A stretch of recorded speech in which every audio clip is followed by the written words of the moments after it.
कार्तिक मातम में 31वां अध्याय। भगवान कृष्ण जी बोले, प्राचीन काल में उज्जैन में एक महापापी और दुरात्मा धनेश्वर नामक ब्राह्मण रहता था। वह रस, चमड़ा और कंबल आदि का व्यापार करता था। वह वेश्यागामी और मद्यपान आदि बुरे कर्म करता था। चूंकि वह रात दिन पाप में लगा रहता था, इसलिए वह व्यापार में नगर नगर घूमता था। एक दिन महिष्मतिपुरी, जो राजा महिष ने बसाई थी, इसलिए वह राजा के नाम से ही विख्यात थी। नगरी के पास ही पापनाशिनी पुण्यकारिणी भगवती नर्मदा बहती थी। उस नदी के किनारे देश देशांतर से आए यात्री कार्तिक व्रत करने को कुछ दिन के लिए ठहरा करते थे। उन कार्तिक व्रत करने वाले प्राणियों को वहां ठहरा देखकर वह दुष्ट धनेश्वर भी इधर उधर घूमता हुआ 1 मास के लिए वहीं पर ठहर गया। अपने माल को बेचता हुआ वह नर्मदे के तट पर घूमता हुआ ब्राह्मणों को देव पूजा में लगा हुआ देखता था। वह देखता है कि कोई तो ग्रंथ पढ़ रहा है और कोई सुन रहा है, कोई भगवत कीर्तन कर रहा है, कोई भजन सुन रहा है, कोई ध्यान में लीन है और कोई तुलसी की माला धारण किए हुए है। बस इसी तरह वह भगवत भक्तों के बीच में रहा और वैष्णव के दर्शन करता रहा, उनको स्पर्श करता रहा, उनसे वार्तालाप करता रहा और भगवान विष्णु के नाम स्मरण के पुण्य को अर्जित करता रहा। वह कार्तिक के व्रत की उद्यापन विधि तथा जागरण को भी देखता रहा। उसने पूर्णिमा के व्रत को भी देखा, जो कि व्रती ब्राह्मणों और गौओं को भोजन खिला रहे थे, उनको दक्षिणा आदि दे रहे थे। उसने नित्य प्रति भगवान शंकर की प्रसन्नता के लिए होती हुई दीपमाला भी देखी।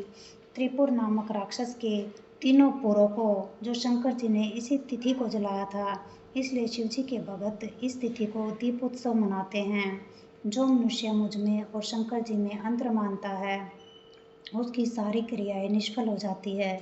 धनेश्वर वहाँ की पूजा विधि देखता हुआ इधर उधर घूम रहा था कि उसे काले सर्प ने काट लिया। वह भूमि पर गिर पड़ा। उसकी यह दशा देखकर वहाँ के दयालु भक्तों ने उसे चारों ओर से घेर लिया और उसके मुंह पर तुलसी दल मिश्रित जल के छींटे देने लगे।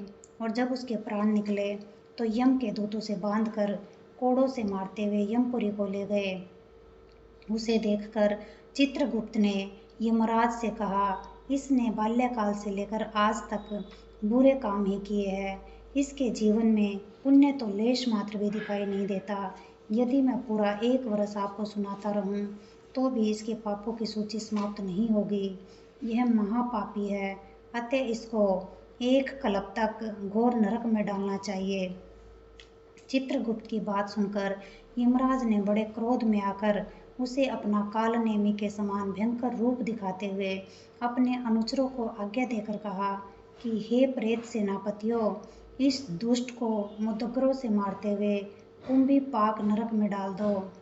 सेनापतियों ने मुद्गरों से उसका सिर फोड़ते हुए कुंभी पाक नरक में ले जाकर खोलते हुए तेल के कढ़ाई में डाल दिया। प्रेत सेनापतियों ने जो ही तेल के कढ़ाई में उसे फेंका, तो लपलपाती हुई आग अपने आप ठंडी हो गई, जैसे कि प्रहलाद को अग्नि में डालने से वह ठंडी हो गई थी। यह विचित्र घटना देख के प्रेत सेनापतियों ने यमराज के पास जाकर सब हाल बताया। यमराज भी आश्चर्यचकित होकर धनराज को अपने पास बुलाकर स्थिति पर विचार करने लगे। उसी समय नारायण नारायण का कीर्तन करते हुए देव ऋषि नारद जी भी वहां आ पहुँचे और यमराज से कहने लगे कि हे यमराज, यह ब्राह्मण नरक में डाले जाने के योग्य नहीं है, क्योंकि इसने अंत समय में कुछ शुभ कर्म किए हैं, जो कि नरक यातना को नष्ट करने वाले हैं। जो लोग भगवत भगत का दर्शन करते हैं, उनसे वार्तालाप करते हैं और उनका स्पर्श करते हैं, चाहे उन्होंने कोई पुण्य कर्म ना किया हो, सहज में ही स्वर्ग के अधिकारी हो जाते हैं। अतः धनेश्वर भी पुण्य आत्माओं के संग व स्पर्श से स्वर्ग का अधिकारी हो गया है। अतः यह पुण्य आत्मा है, इसे यक्ष योनि दो और केवल इसे पाप भोग करने वाले नरक दिखा दो। भगवान श्री कृष्ण ने कहा।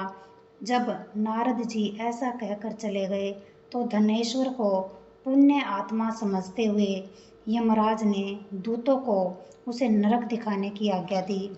जय हो भगवान। सुख शांति, सुख शांति, सुख शांति।